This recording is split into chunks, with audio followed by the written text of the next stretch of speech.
Welcome to the Wellness Business Success Secrets Summit. I am here with Gabriella Bucknick from Natural Awakenings magazine. Now, she is a publisher and owner of Natural. I actually have a copy here with me because I love this magazine. I've been adoring it for years. And Gabby, I know you the way that I met you. I met you in a small little coffee shop in Milwaukee, and we were talking advertising. And we were looking at all the different possibilities of how we could help a client of mine get out there and get into these big time stores, and he was a wellness business. And you came to me with just ideas, and you weren't there to sell me on anything. You were just there to help. And that right there opened up my heart and just wanted me to help you and find all kinds of different ways to get all my clients into your magazine and just go from there. But from what I've learned and from what I know and how you show up for me is you are a strategist in advertising, and you really want to find the best results for people. They don't have to advertise in your magazine. You just know you want them to be successful. And whether it's in your magazine or in a social media aspect or anything, you look at that first before they do anything, because you want to make sure that they are successful. And I believe that this probably comes back down to why you even got started. And so why did you decide to take the leap of faith and become a magazine publisher for a wellness magazine of all things and leave the corporate job? So it helped me understand that. Well, still trying to figure that out. And thank you for asking. It's a great story. And I do enjoy telling it. I still find it inspiring. I still sometimes find myself going, wow, did I really do that? Especially since my entire family thought I was crazy. But it's been really good. So I was working at a corporate job for years, and I was feeling probably what a lot of people start to experience. First of all, I was just bored and uninspired. And I was just dragging myself into work every day, feeling like I was wasting precious hours of my life. They were just gone, doing work that wasn't meaningful. It wasn't helping to make the world a better place. It wasn't doing any good. And I mean, it was a fine job, and it was fun, and I worked with great people, but it wasn't filling anything in my heart, and it wasn't. So I started to think about, well, what do I want to do? And I had no idea.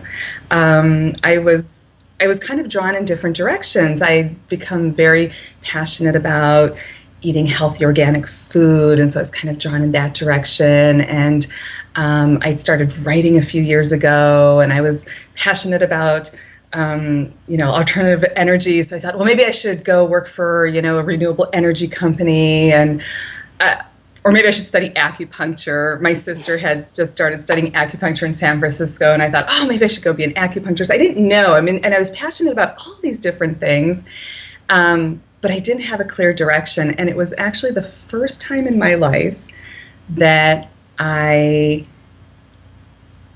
meditated on this. I really, I wasn't so into it back then, but I really had this urge to just sit and light a candle and meditate on what the possibilities should be or could be. And then I just let it go. I just let it go with this absolute belief. And I don't know where this belief came from, because this was my first experience with this. I just had this absolute belief that something will come to me, and that I just need to be patient. And patience was not one of my strong qualities. I usually want to get out there and just do the next thing. So I just sat there for a few months, dragging myself into work every day, and just knowing that I need to just go through this, and something will come. And literally a few months later, I stumbled across a Natural Awakenings magazine in Madison, Wisconsin, which is for people who don't know, it's about an hour and a half from Milwaukee. And I stumbled across the magazine, and I picked it up and went, wow, this is amazing. What a cool magazine. And I read it from cover to cover, and I was thinking to myself, oh, I wish we had something like this in Milwaukee, but unfortunately we don't.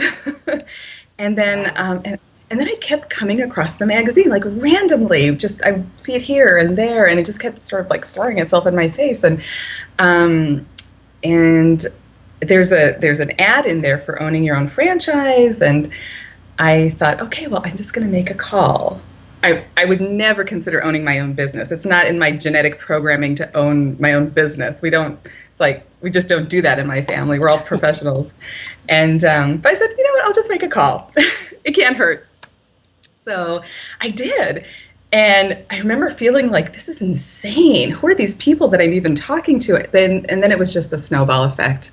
It was just, that led to an interview, to this, to that, to figuring out, where the financing was going to come from, and it just happened. It was, and I still remember the day I went in and gave my notice to quit my job, and it seems so surreal. But yeah, it was, but I did it, and I've been publishing now for a little over 6 years. Wow. And that the impact that you've made just by that one phone call. The power of a phone call. Can you imagine? And to have Milwaukee, to not have this magazine, and Milwaukee's a huge metro area. Yes. So you have really touched and inspired so many lives within just the past 6 years. I mean, it's immeasurable to imagine what you've done to help people. And so what makes a successful businesswoman, and I mean, what does it take to be that and a good publisher? So I have to be honest. What I'm going to say now is probably going to sound a bit controversial, because it's not what I don't do. What it would typically be. It's not what you would typically tell someone to do if they're running a business. But I actually don't set goals for my business. I don't have a spreadsheet, saying, oh, I need this many new advertisers, by this date, or I'm going to increase my revenue by this much by this date. I don't do that. And just for people who don't know, Natural Awakenings is a free magazine, so all the revenue actually comes in through advertising. So I don't actually do that. What I do is I set intentions for what I want the magazine to be. And I think about, that's beautiful. What is the purpose of Natural Awakenings? What is it providing for the community? What is it providing for people? What kind of an impact do I want it to have? And I think about those things. And so it kind of just grows organically in that way. And I've never actually gone out and with the intention of selling an ad. I think of it, first of all, as a community-supported magazine. And I go out and I meet with people with the purpose of connecting. And, and you and I, we've met and we've talked. And so I'll go out and I'll meet with people and I've met the most interesting, fascinating people. I love it. We'll sit and we'll have a cup of coffee or we'll have lunch and we'll just talk, sometimes for hours. And I love hearing people's stories. I love hearing about what they do and what their passions are and how they ended up doing what they're doing and, what their vision is. And then I'll tell them about Natural Awakenings and talk about who we are and what we do and what we can offer. And then we'll discuss different ways of partnering. And if it makes sense, we'll go ahead with something. But I have to say, there have been plenty of times where I've met with someone, and we'll talk for, we could talk for hours, and after the end of that time, I'll say, you know what, this might not be the right time for you to start advertising. Let's put it on hold. You still need to figure some things out, figure out where your location is going to be or whatever, and then contact me when you're ready.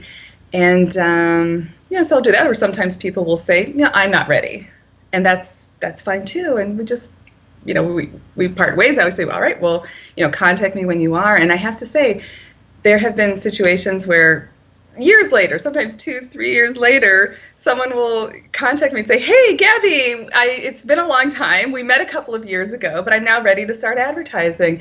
And because the connection was positive, and because we're really offering a valuable opportunity for them, people will come back and connect. So, and on the flip side of that, I also will have people who at some point might want to, terminate their contracts, either not renew, or I've had people break contracts in the middle. And, that can be a stressful thing, for anyone who is running a business when you suddenly lose a client, a regular client. But I always, I let people go, and people want to stop advertising for various reasons. Oftentimes it's, financial constraints or personal things going on in their lives or different stressors. And, and I always think that the last thing that I would want is to add stress and distress to someone's life. So, so if someone wants to stop advertising, I'll always have a conversation with them. Oftentimes we'll actually, after talking, we'll find a way for them to continue staying in the magazine and continue advertising. And I think advertising is very important, and we'll probably talk about that. But usually we'll find a way, we'll find some creative way for them, to be able to continue, because it is important, if you're continuing to run your business, it is important to get the word out there. But if someone just really needs to go, then I let them go. It's, there's just this natural ebb and flow, and it's an energetic thing. You don't want, I don't want negative energy in the magazine. I don't want someone to feel, constrained or forced or stressed. So if it's time to say goodbye, we say goodbye. And I've had people come back even after that, because again, it's a positive experience. So I guess it's very heart-centered, what I do. Not very goal-oriented, but heart-centered, and it seems to work. And I think also it's interesting, because you mention, what makes me successful. And I also think that that's an interesting question. What is a successful business? And everyone really needs to define that for themselves.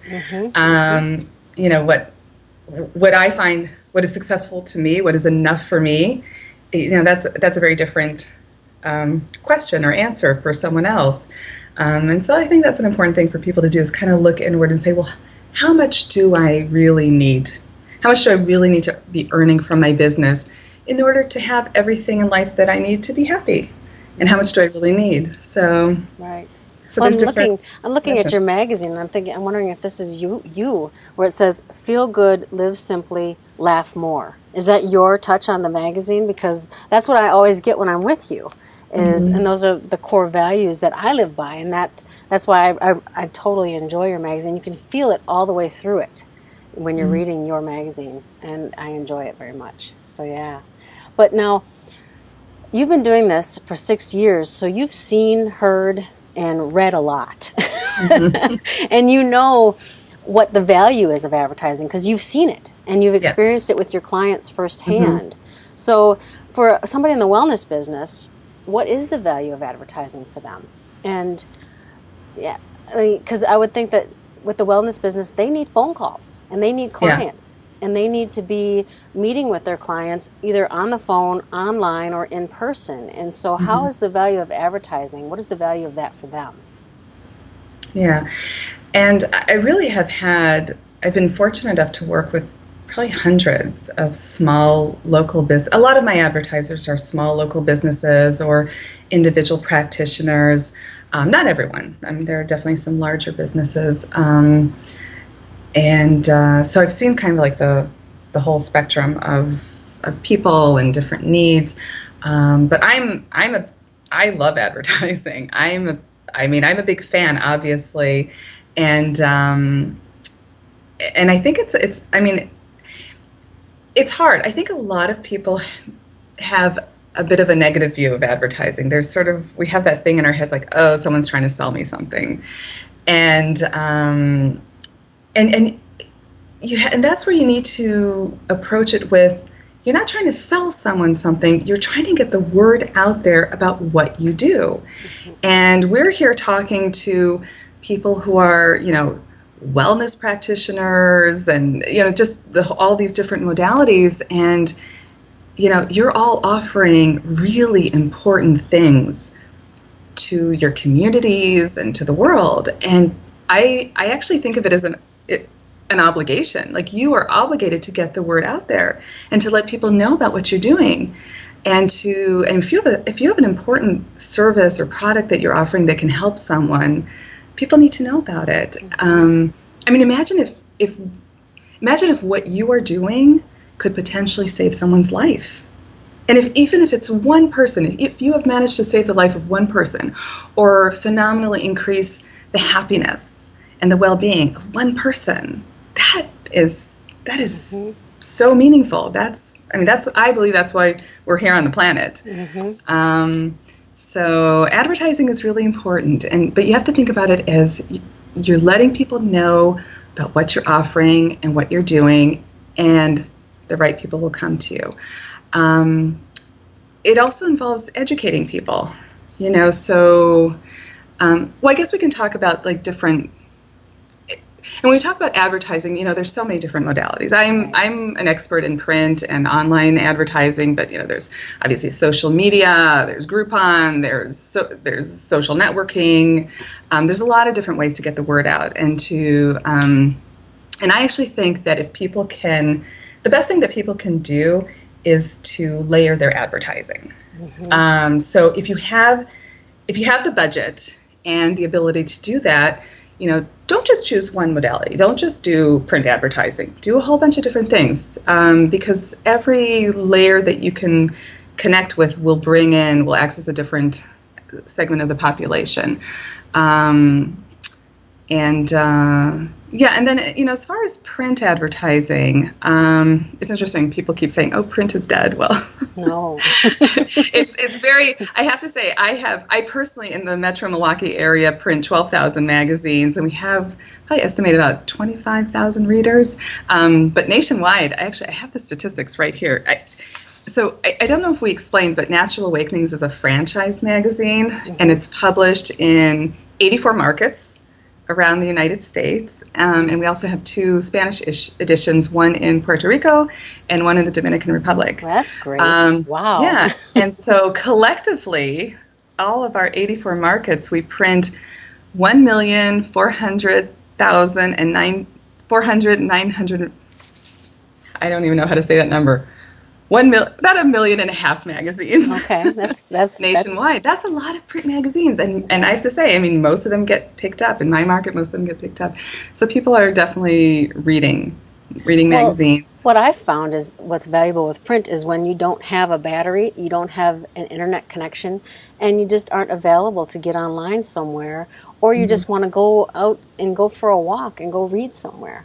And at a coffee shop, a magazine is the perfect place to go. Most people that respond to print ads, I get huge response, but it leads them then to the website later, or it directs them to anything that you do have online. So they all work together. That's what's so phenomenal about it. Absolutely. And the things that there are very specific things that make advertising effective. So the number one thing is repeatability.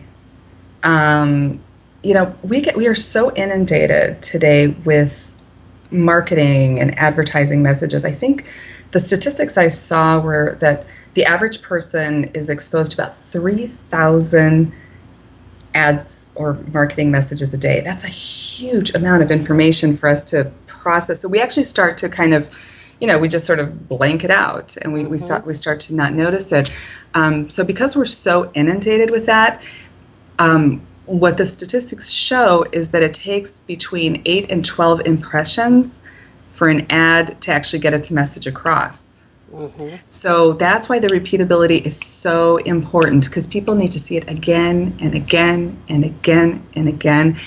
And in whatever way they see it, but they need to have the repeatability. And sometimes I'll have someone call me and say, they'd like to run an ad just for 1 month, just to see if they, how it goes and if they get any results. And I always tell them, save your money. It's not worth it. You're not going to get from 1 month. You might get some calls, but you're not really you're really throwing away your money, because you're not giving your ad the chance to work. And what most of my advertisers have told me, almost everyone has said that it's somewhere around that 8-month mark where things pick up, and they really start to build exponentially after that.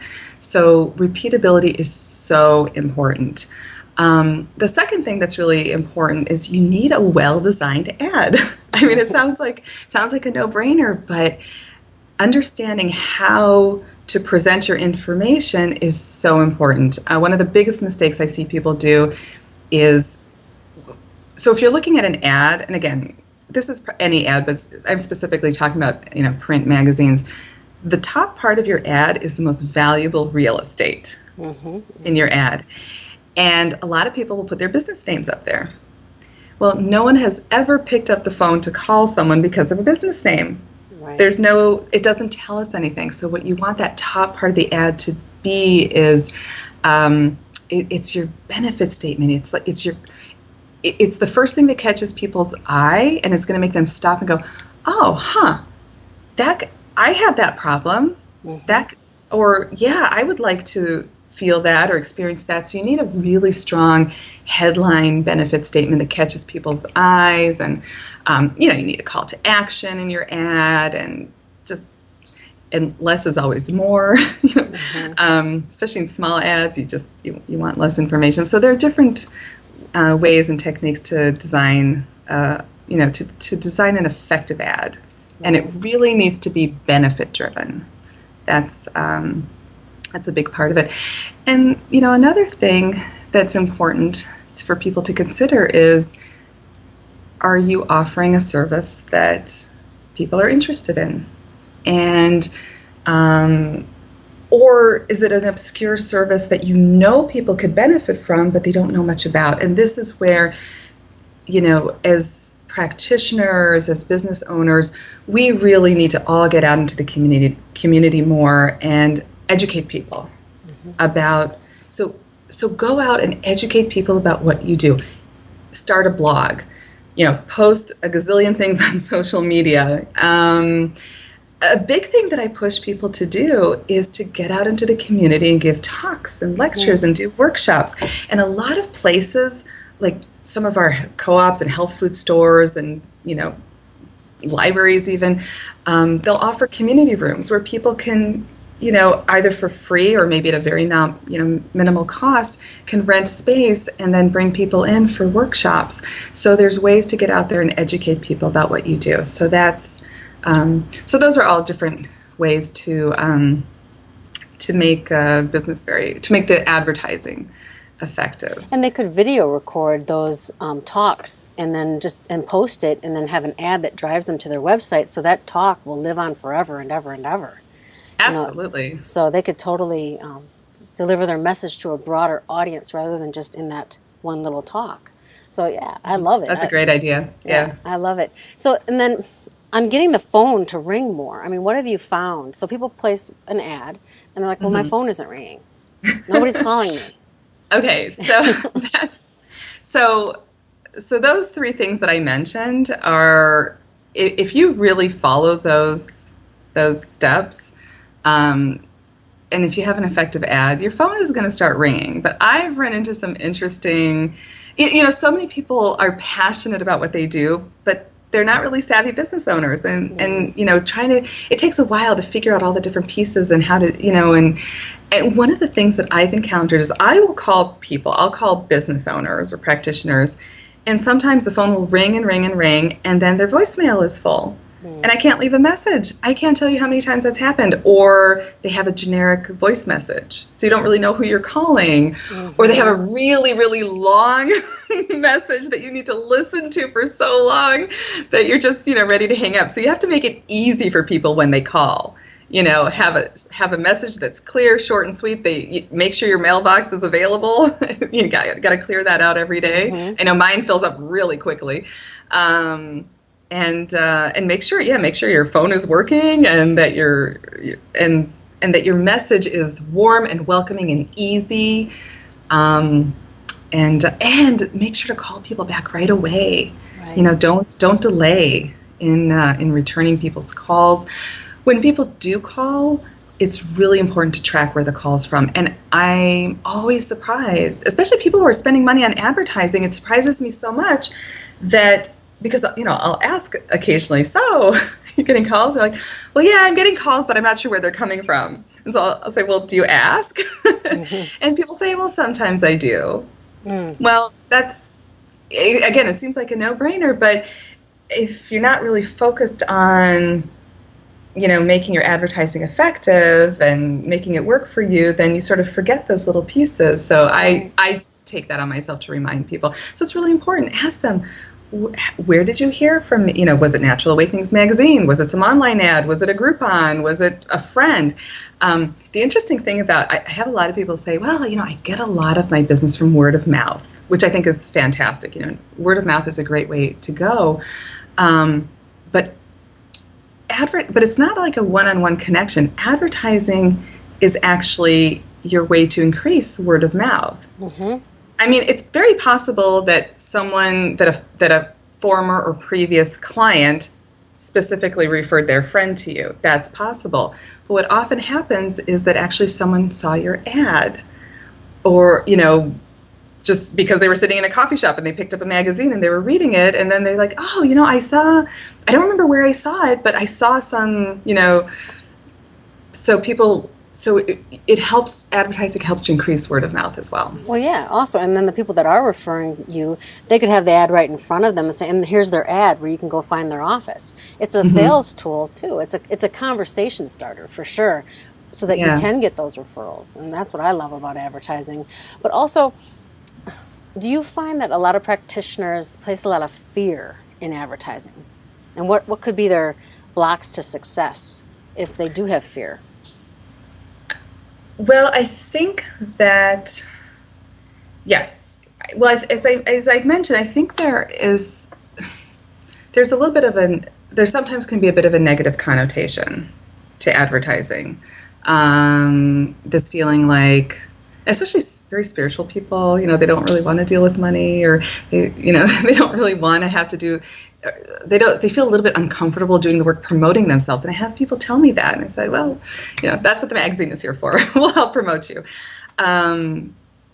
But again, you sort of, and there's financial fears.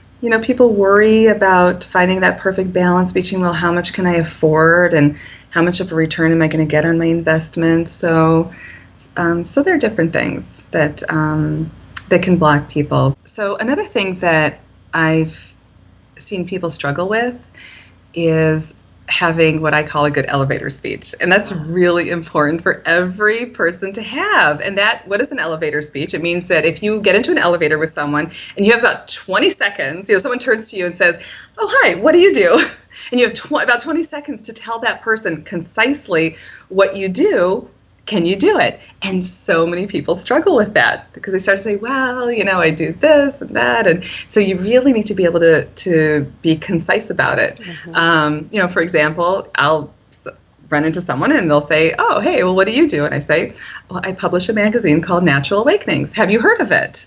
And sometimes they'll say, oh, yeah, well, you're the Natural Awakenings girl. But oftentimes they'll say, no, what is that? Say, well, it's a magazine all about healthy and sustainable living. It's a free magazine. You can pick it up around town. Would you like to check out my website? Mm-hmm. And if they say yes, I'll hand them my card. So you have to keep it very simple and easy, and that's also something that you can take and put in your ad when you're, it's so hard for people to get concise with what the information they want to put in their ad. So, and then, we were talking about phone calls. The important thing that I also want to mention is that advertising will help you get calls, but it's your job to turn those calls into clients. Mm-hmm. It's not my job. Right. It's not the internet's job. You have to be available. You have to be, warm and friendly and presentable and be able to give that quick elevator speech on the phone and engage people and talk to them and help bring them in the door. And that's how they get turned into clients. So I think sometimes it's surprising, but there's a confusion about that. Advertising does not get you clients. It gets you phone calls. Right. Can I share a story with you that I had? Sure. This just made me think of this woman that I called because of her ad and also a referral, and I needed to have a blood draw done. She was like the only person that could do it in my area. So I called her up, and she answered the number I was given. Yeah.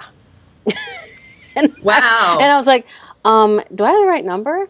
She's like, oh yeah, I'm sure you do. What are you calling about? And I said, well, I'm calling because I was referred to this number for a blood draw. Oh, I do that from time to time. And I'm like, oh my God. And then Wow. I just Yes. said, well, I might have the wrong number. She's like, oh, no. You have the right number. It's my cell phone rather than her business line. And she was answering her phone in that way because she had that number forwarded to her cell phone. She wasn't prepared to receive the call. And right there, I automatically did not want this woman drawing blood out of me. I mean, I was just like, there's no way. Yeah. And she may have been fantastic, Yes. but it's how she presented herself that Yes. really, and, you know, I think having, it's so important to have integrity and, you know, with the work that you do, and to have that warm, welcoming, professional, yet professional, you know, aspect about it. I think it's also, you know, when I think about integrity, it's really important for people to be inspired about the work they do, to really believe. I mean, that to me is the key to success. If you believe in what you're doing and what you're offering people, and you're truly inspired by it, you'll be successful. And I also think it's important for people to be able to say, you know what, I don't think I'm the right person to help you, but I know someone, so-and-so, who would be great. And so you shouldn't have the fear of referring people out to someone else. And, you know, I think it's so important to have collaboration and cooperation in our fields rather than competition. I think competition is so destructive. And it's hard because people get very nervous. They get very possessive about their own clients. And it's because, you know, everyone's trying to make a living, but yet you have to stay with that integrity. So that's really important. And also, you know, it's important to be able to also say, to be honest with yourself when it's time to maybe do something else. To say, I love what I'm doing, but something else is inspiring me now. And it's really hard for people to let go if they've spent so much time and energy, you know, learning a particular profession and building a business. But if you're not feeling that that's your path anymore, it's really important, you know, to take the time, you know, just to start following your inspirations and whatever other directions it can take you. So just to stay with that integrity, with the integrity and the passion for what you're doing. And it doesn't mean that what you're doing is wrong or is not a good profession. Do I have time to share a quick story? Yeah, absolutely. Okay, Please great. do. So my sister, actually, the one who I'd mentioned previously, she's an acupuncturist. She spent 4 years studying traditional Chinese medicine in San Francisco, one of the top schools in the country. So it was a very intense 4 years, and, you know, just even getting certified in California is quite a task. And starting a business, she started her own practice in San Francisco, which is a very competitive community. You know, there's like an acupuncturist on every block, and she's very successful. I mean, she's great, and she has had a lot of clients coming into her, and she recently started to experience some health challenges, and which is usually when our body is telling us something. It's telling us, oh, we need to make a change in our life. And what she kept coming back to was and I have to give a caveat here, she loves acupuncture. She personally gets treated, you know, she goes every week. Her husband goes every week for acupuncture. I mean, it's a modality she really believes in and loves. But for her, the feeling, what she was starting to feel every time she had to go see a client, to see a patient, was a feeling of heaviness in her body. Right. And she recognized that. And it was such a hard thing for her to come to terms with. But at some point, and this was very recent, she said, I need to let it go. I need to let go of my practice. And she did. She did. She stepped out of her practice. She passed her clients on to colleagues. And, you know, and she doesn't quite know what she's going to do next.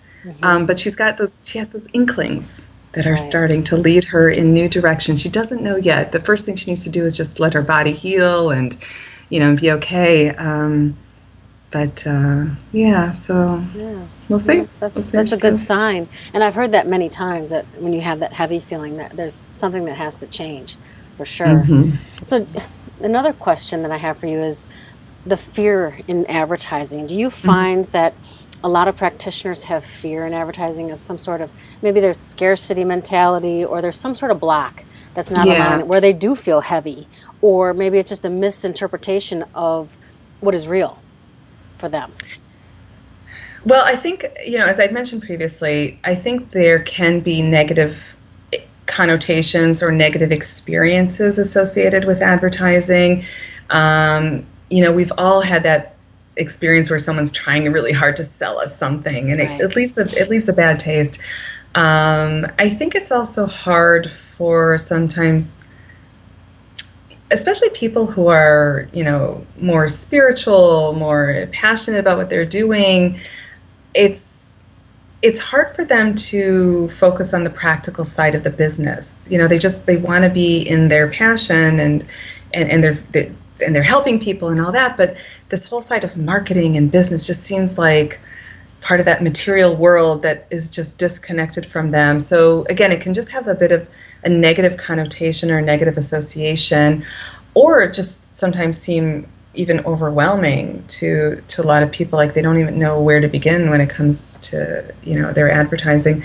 And there can be a scarcity mentality, this fear of and people do have to be sensible about it and find the right balance between how much they can afford. But you do have to, if you're starting a business, you have to be practical about it. You have to say, this is the money this is the budget I'm setting aside for advertising.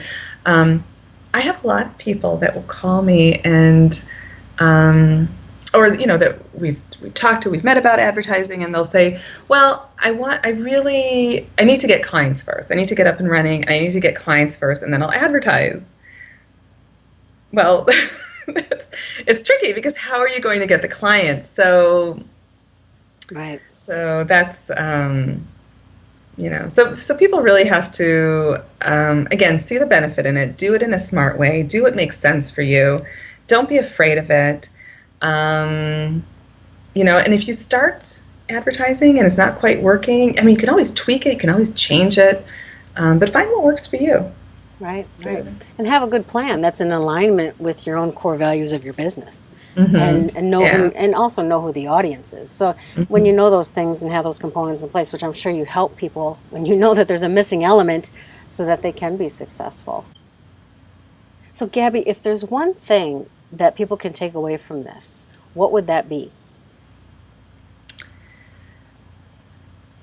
I think the most important message that I can give to people is what I'd mentioned previously, is to allow yourself to follow your inspiration, to always ask the question, what is the purpose of what I'm doing? What am I giving back to the world? How is what I'm doing going to make the world a better place? And have that idea of contribution be the focus of your business practice, rather than, what am I getting from this? But what am I giving and what am I contributing? And go with whatever direction that takes you. I love that. That's perfect. So thank you. I really appreciate it. And I know that everyone received so much that they can start using right now when they're planning the success in their business. So thank you a lot. I really appreciate it.